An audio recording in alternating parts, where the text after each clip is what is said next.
अब लोग कहते गुरुजी आपने बताया कि सावन महीने के सोमवार की पंचमी के दिन दुर्वा का मुख इधर रखना। कहाँ? जहां जलाधारी है, पानी जहां बहकर जाता है शिव जी को चढ़ाया हुआ। बेलपत्री की डंडी का मुख उधर रखना जहां जल बहकर जाता है। क्यों? लिंग पुराण पढ़ी है और लिंग पुराण में आता है कि जब डंडी का मुख जलाधारी की ओर होता है और उस समय पर व्यक्ति जो सामग्री समर्पित करता है, जल समर्पित करता है, तो जैसे जल बहकर जाता है और राह में जल को जो भी अड़चन आती है वो निकलता चले जाता है। शिव जी के चढ़े हुए जल को जो मार्ग मिलता है, अगर डंडी का मुख जलाधारी की ओर कर हम जब जल या दूध चढ़ाते हैं तो हमारी जिंदगी के भी सारे रोग और दुख समाप्त होना प्रारंभ हो जाए। तरीके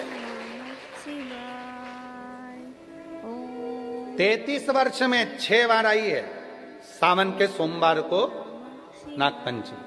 पहली आई 96 में, दूसरी आई 99 में, तीसरी आई 12 में, 2012 में, फिर आई 2019 में, फिर आई 2023 में और बाबा की कृपा से अब आई 2026 में।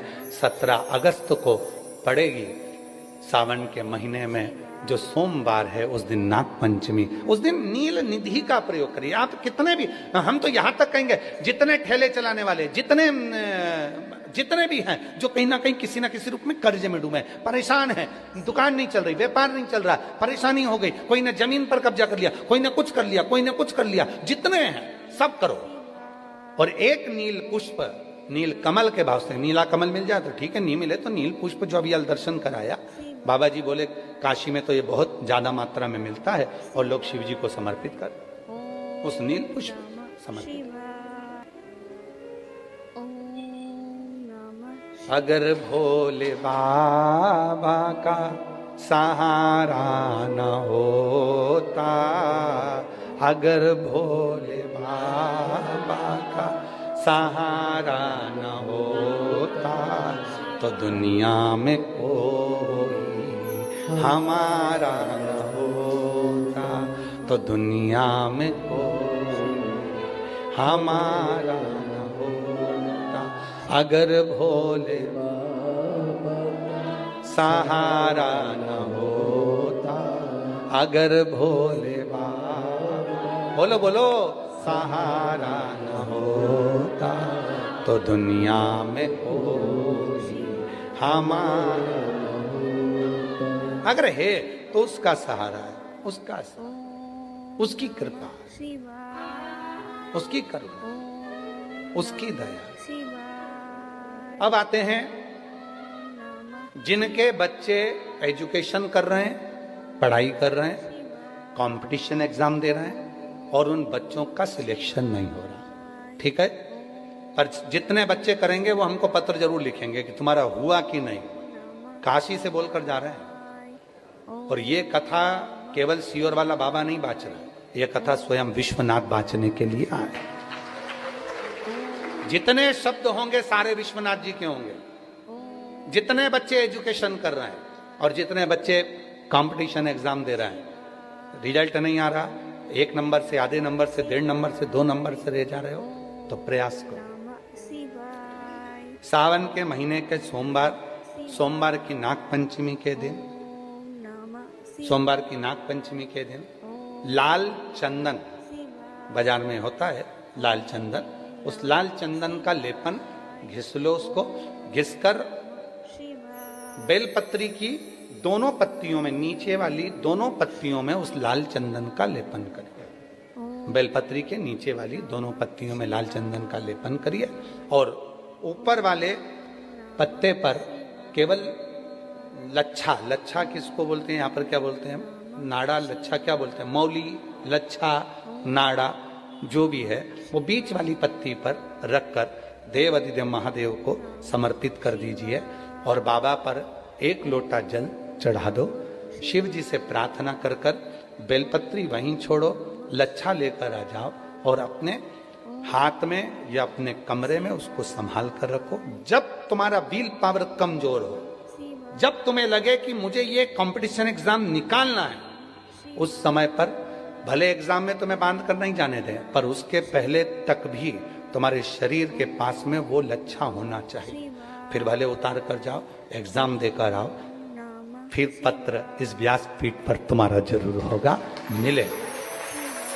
वो साधारण नहीं है। सावन के महीने के सोमवार को पड़ने वाली शिव नाग पंचमी को नील निधि पंचमी कहते हैं। उस नील निधि का मतलब है सारी सिद्धियां एक ही निधि में प्राप्त हो जाती है, एक ही।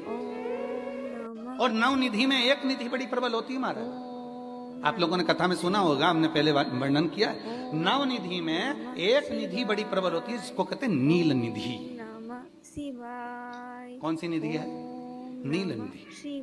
महाराज, दुनिया के लोग भगवान से कहते हैं, भगवान हमको अष्ट सिद्धि नव निधि दे दो।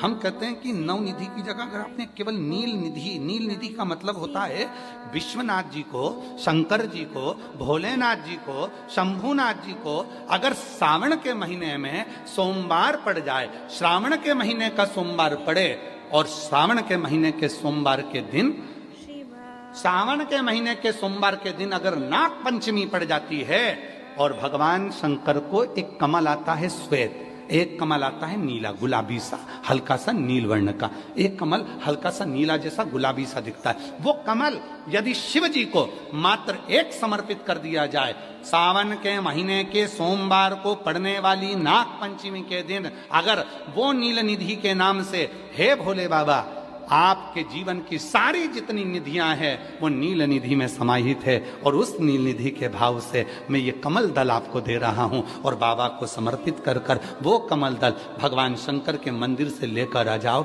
जिंदगी में कभी भूखे नहीं रहना पड़ेगा। सारी निधियां तुम्हारे पास में होगी, सारी सिद्धियां तुम्हारे पास में। वो नील निधि 33 वर्ष में बाबा जी, 33 वर्ष में 6 बार सावन के सोमवार को नाग पंचमी पड़ी है। 33 वर्ष। एक पड़ी थी 96 में, एक पड़ी थी 99 में, एक पड़ी थी 2012 में, एक पड़ी थी 2019 में, एक पड़ी थी 2023 में, और अब इस वर्ष भी 2026 में सावन के सोमवार को 17 तारीख को बाबा की ये शिवरात्रि फिर पड़ रही है। वापिस नाग पंचमी पड़ रही है, वापिस नाग पंचमी पड़ रही। सावन के सोमवार पर पड़ने वाली नाग पंचमी को निधि पंचमी कहा जाता है, नील निधि पंचमी। भले वो नाग पंचमी है पर वो इतनी निधि दे देती है। क्यों कहते हैं महाराज? आपने देखा होगा चंद्र ग्रहण, सूर्य ग्रहण होते हैं तो लोग शंकर जी के मंदिर में बैठकर तप करते थे, अघोरी तप करते थे, साधना तप करते थे। अब ये संसार का मनुष्य कोई अघोरी तो है, संसार का मनुष्य अघोर व्रत तो धारण करता नहीं है। संसार का मनुष्य तो बेचारा घर में डूबा रहता है, परिवार में डूबा रहता है, काम में डूबा रहता है। तो इसको निधि कैसे प्राप्त हो, इसको वो हीरा कैसे मिल जाए, इसको वो फल कैसे मिल जाए? तो उसके लिए स्वयं देवाधिदेव महादेव की कथा कहती है, स्कंद पुराण वर्णन करती है, शिव पुराण वर्णन करती है। सावन के महीने में जब सोमवार पड़े, सोमवार के दिन नाग पंचमी पड़े, नाग पंचमी के दिन जो नील पुष्प भगवान शिव को कमल का समर्पित कर देता है और उसी कमल के पुष्प को नील निधि के रूप में लेकर आ जाता है, उसके पास में कभी जिंदगी में ना अष्ट सिद्धि की कमी होती है, ना नव निधि की कमी होती है। उसका वैभव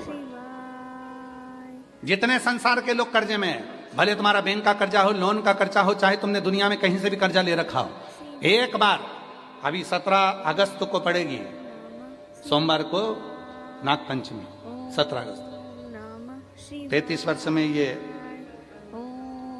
7वीं बार आ रही, बहुत रुक रुक के आती है सोमवार की, बहुत रुक रुक, और ना जाने फिर अगला योग कब लगेगा। अगर मौका मिला है कर लो।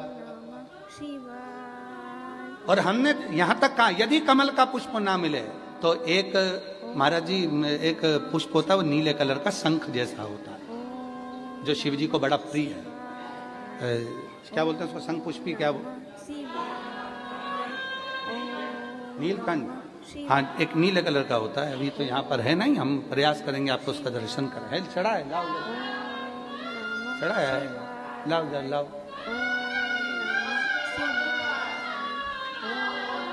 अच्छा, यहाँ मिलता है।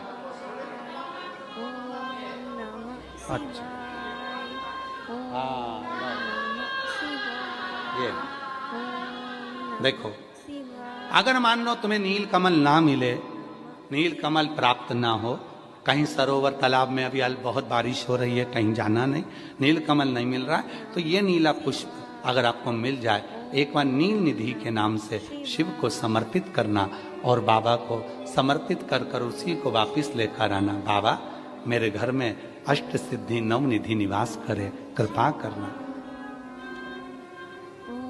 1 साल के अंदर आप सब पत्र में लिखकर भेजोगे कि आपको किसी के दरवाजे पर हाथ फेराने की जरूरत नहीं पड़ेगी, भगवान जो वैभव देगा वो देखते बनेगा। नील निधि,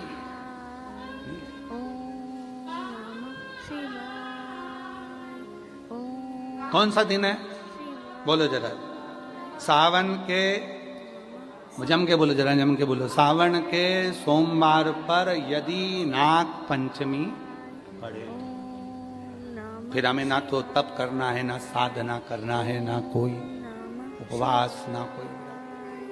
और एक और चीज बड़ी सुंदर लिखी है महाराज, नील निधि, ध्यान दीजिएगा।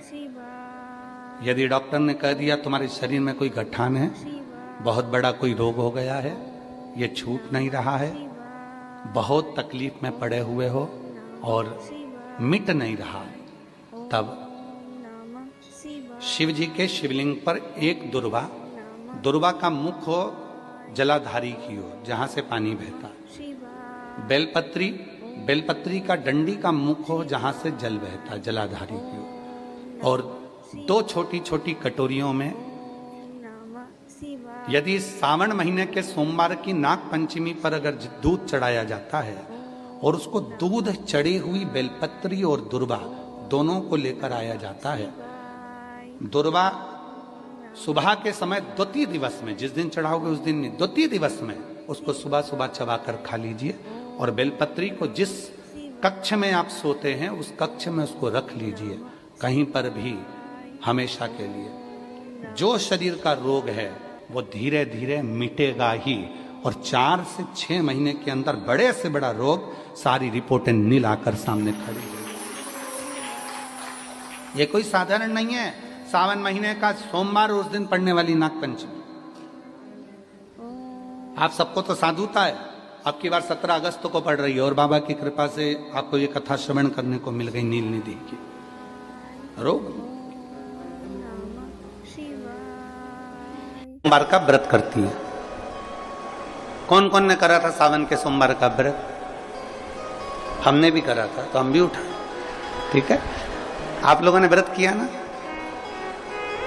अब आप में से और हम में से कई माता बहन भाई ऐसे होंगे जो व्रत करे होंगे, तो उन्होंने एक टाइम फलाहार किया होगा, एक टाइम जम के बोलो भोजन किया होगा। आप में से कई लोग ऐसे होंगे जिन्होंने एक टाइम फलाहार करा तो दूसरे समय पर भी फलाहार किया होगा। आप में से कुछ लोग ऐसे होंगे जो एक टाइम केवल फलाहार करे होंगे, दूसरे समय कुछ भी नहीं लिया। बोलो बोलो, सही है कि गलत है? अब ईमानदारी से बोलना। आप में से कई लोग ऐसे होंगे जिन्होंने दिन भर कुछ भी नहीं खाया होगा, केवल एक गिलास